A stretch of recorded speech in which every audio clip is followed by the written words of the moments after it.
Maiatzetik aurrera, eguraldi onarekin batera, Getxoko kultura antzokietatik kalera zabaltzen dugu getxotarrei hurbiltzeko asmoarekin, ezta?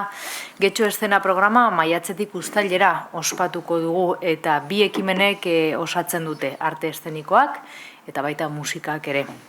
Lehenengo ekimena, arte eszenikoen ekimena programak osatzen du eta larun batero Aretako geltokiko plazan izango dugu. Bigarrena berriz, Algortako kristalesko kioskoan gauzatuko da eta igandeetan izango dugu bertan musikaz gozatzeko aukera.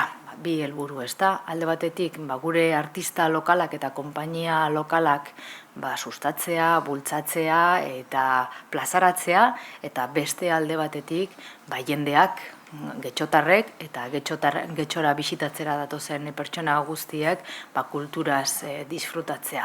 Getxo eszena kalean, kaleko arte eszenikoen jaialdia, maiatzetik uztailera bitartean izango dugula. 14 ikuskizun izango dira, 12 egunetan izango ditugunak.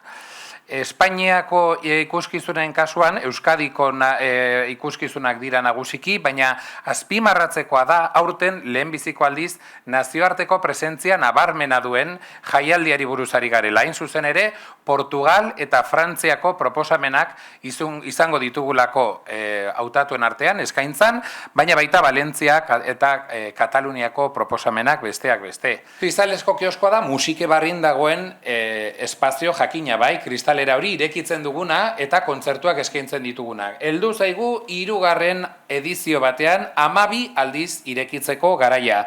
12 kontzertu izango dira maiatzetik uztailera eskainiko ditugunak, urririk edo doainik, ez dago ordaindu beharrik, eta guztiak 1:30 izango dira.